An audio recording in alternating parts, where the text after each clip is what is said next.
Hey everyone, my name is Natalie, also known as Knitty Natty.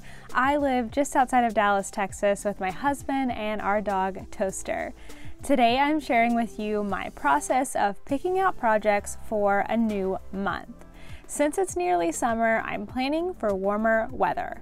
I'm eager to share my new projects with you, plus part of my design process today.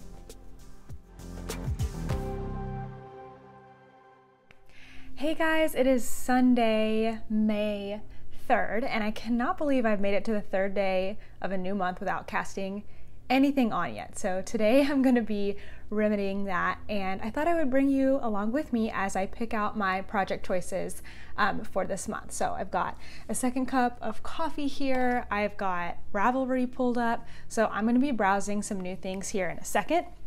But I have one whip that's carrying over from April. Actually, I think I started this in March, and this is the Blur Shawl by Addie Day Designs, or Deanne Ramsey.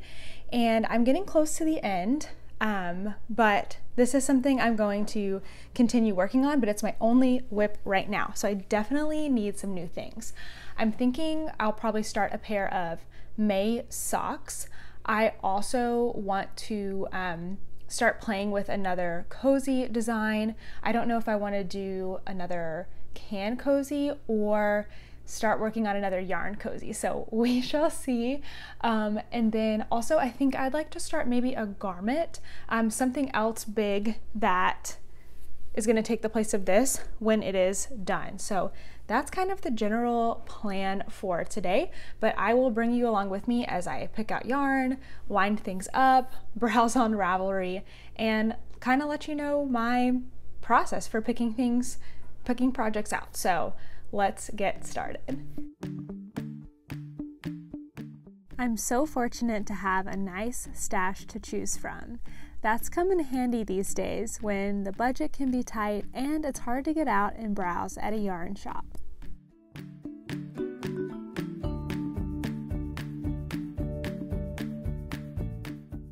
I decided to pick out some bright, fun sock yarn for May.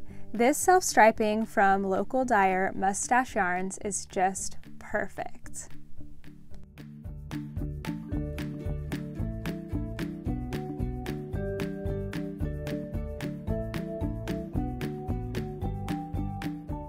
Funnily enough, I spend a lot of time just standing here and staring at my yarn. That's why I love having it out in the open.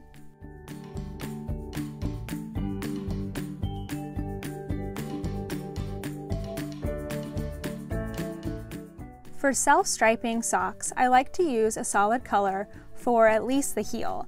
I keep any of my leftovers weighing between 15 and 40 grams in this chest for socks or other scrappy projects.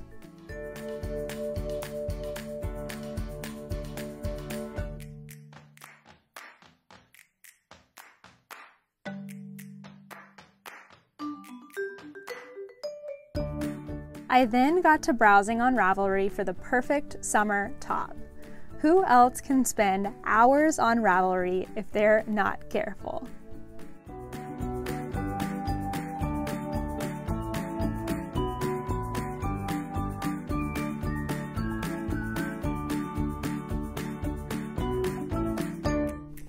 So I'd like to cast on a summer garment, so maybe like a top or a tank top, and I've got this really awesome yarn. This is 50% wool and 50% cotton in this really light pink color, and it's from Gritty Knits. I think they are based in Texas. I got it last year at DFW Fiber Fest. So I only have the 2 skeins, so I can't really do anything super big or super oversized, but I should be able to get a top out of just the 2 skeins. Fingers crossed. So I've got some good options here, and I'm going to kind of walk you through how I'm narrowing it down to like 1 or 2, because I'm really probably not going to pick like right now. I'm going to wind it up and do a swatch and see like what the fabric is like before I end up settling on a pattern.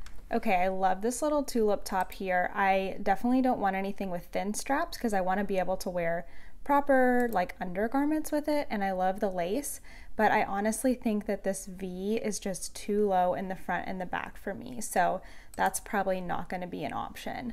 Now this one here, I think it's called Aperitif. I'm not sure. I really, really love how this is one color, but look at all this different texture on it. It's so cute. My only worry with this pattern is the neckline because of the way it's constructed. It's kind of like one piece, and I don't always love how those end up. So it's staying here for now, but I'm not 100% sure. Now this one I definitely don't have enough yarn for, but look how pretty this is. And I probably would never want to do those buttons. I just thought it was super pretty, so I kept it up to show you guys. It's called Harna. All right, let's see what else we have. I really, really do like this one. This one has a little bit of lace. As you can see, I'm going for something simple, but with a little bit of something fun. So I love that. Super, super cute. But my concerns with this one, let me go to the projects. I'm not too sure about the, like, how open it is on the top. And then also everything is in French. I mean, there's a English pattern, but yeah, so I'm not 100% sure. These are the sizes. I think, well, now I'm confused because I don't know if these are, like, I think I would be making like a 12-year-old size, which seems weird to me. But anyway, we'll see. That one's gonna stay and we'll narrow it down.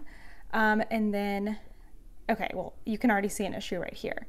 But this one looks so cute. It's called Kenton, especially in these photos, good photos, they will get you. But then if you go to the projects, I'm concerned a little bit with just, not everybody, like these all look really, really good, but some of them you could see that they had issues. I think, like, look, that's a little bit wide for me. So I just don't know. That's why I like looking at the projects, because you can just see how different it is with different people knitting on it. So I think I'm going to say no to that one.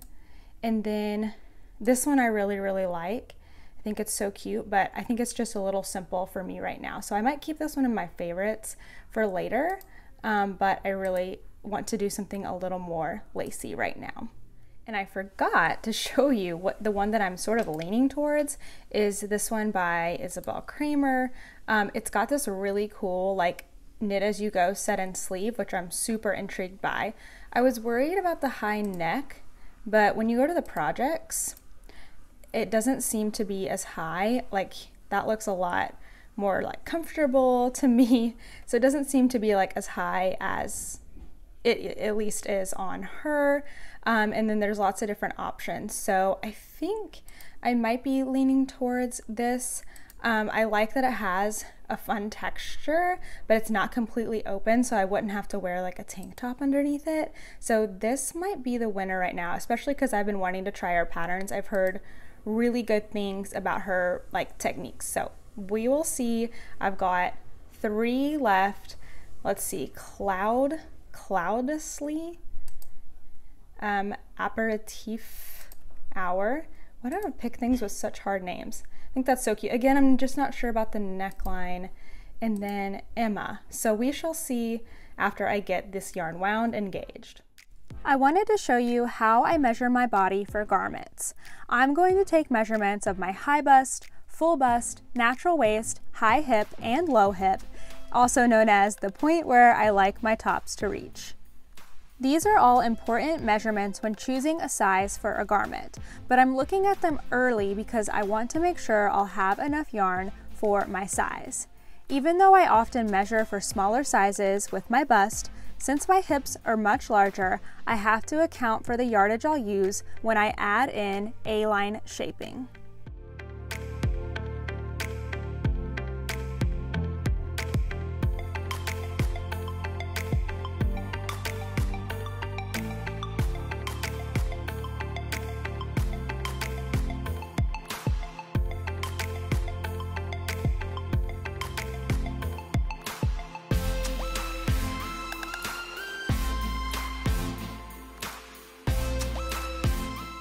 Mustache yarn comes with 2 perfect match skeins, which means they're not only the same yardage, but also the same color sequence.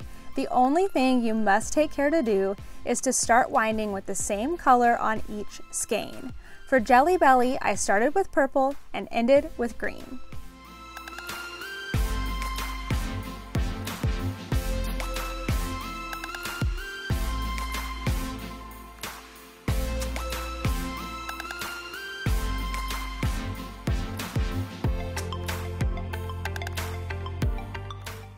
I decided to sit on the floor to make it a little comfier to wind.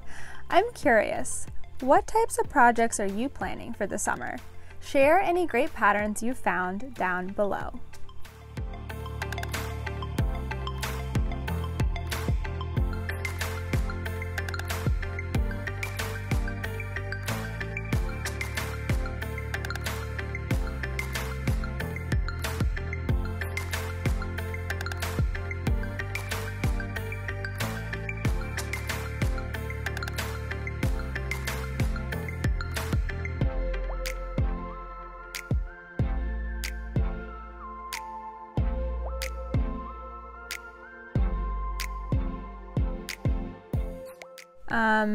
Uh-oh, can you spot the issue? This cake went a bit wonky. I decided to give it one more try, and if it didn't work with a rewind, I would just make it into a ball. Okay, that is actually worse. I guess the cotton is just too slippery, so hand winding it is.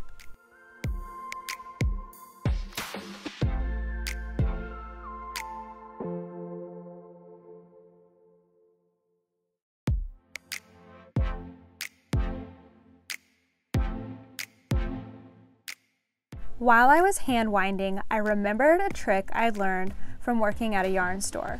We used to place a rubber ring on the ball winder to support yarns that tended to slip down the wooden winder. Mohair and cotton were usually the culprits. Since I didn't have a ring, I hoped that these 3 rubber bands would do the trick.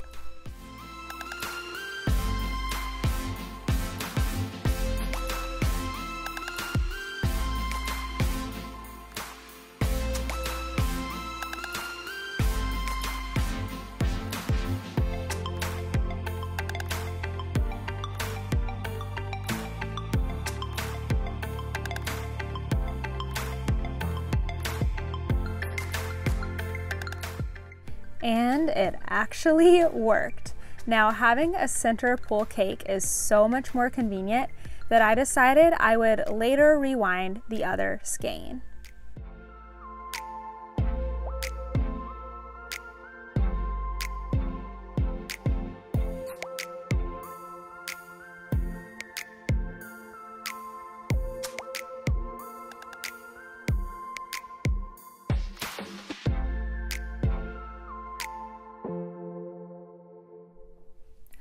Okay, well that was pretty annoying, not gonna lie, but hey, I learned something today and that's all right. I have one cake wound up and ready to go, and I'm gonna take a little break before I rewind that other one because I do think it'll be worth it to have center pull cakes when I'm working on a garment. But these 2 little cute 50-gram skeins, I just released my Yarn Cozy Light, which is this one here. And somebody suggested making, actually several people have suggested making them for 50-gram skeins when you're knitting socks. So whether you're doing it 2 at a time or you just like to start both, I typically will hand wind my sock yarn into 2 50-gram balls, just because then I don't have to like cake, then weigh it and then cake it again. But these are already split, so that was perfect. So I think it's a good opportunity to go ahead and design that cozy, try it out, and who knows, maybe I'll be converted to doing little 50-gram cakes. So let me grab one and I'll show you what the regular size looks like on here, and then I'm gonna be making some adjustments to the pattern.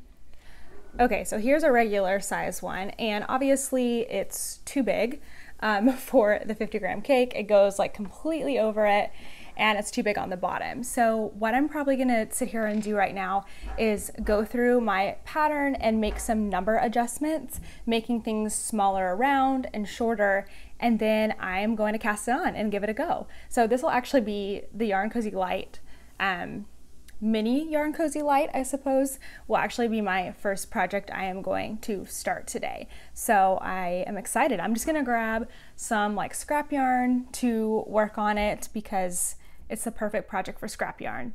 These only take 12 to 15 grams, so I can imagine that this one will take maybe under 10. So yeah, I'm excited to get started on that. The amazing thing about making new versions of an already fleshed out pattern is that I just have to make a few small tweaks to get going. The bulk of my time with this pattern will be spent making samples and testing out its function by knitting a pair of socks.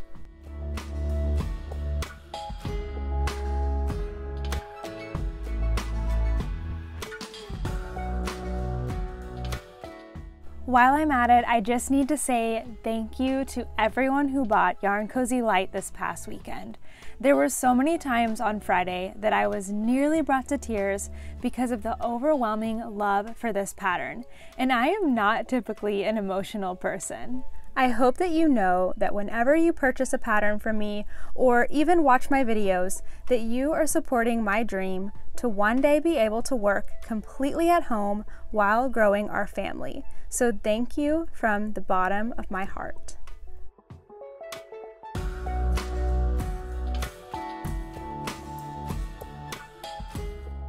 Do you have that one place that you just throw all the remnants of completed projects that you just don't want to deal with into labels, leftovers, stitch markers?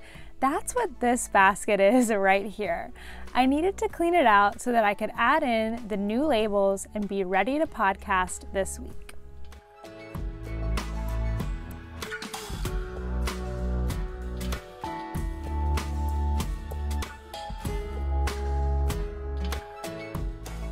Then it was time to add my projects to Ravelry. Before I had wound my skeins earlier, I made sure to take pictures of my yarn to add in as the project photos. I like getting the projects onto Ravelry as soon as I can, and then I just adjust the start date of the project later on.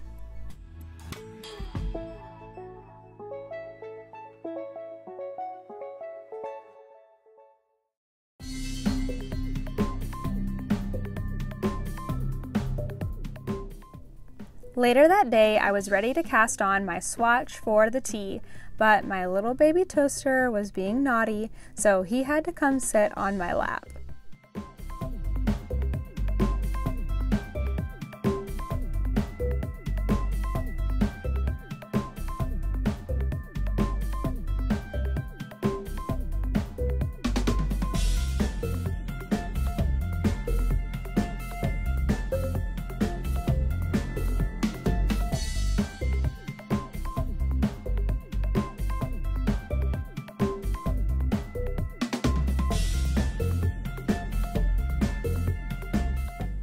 Okay, go.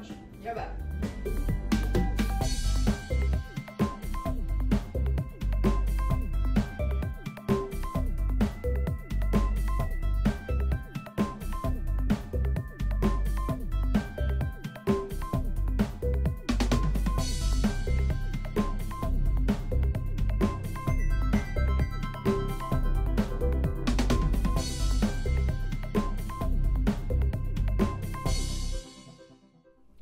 Okay, so here's what we got from yesterday.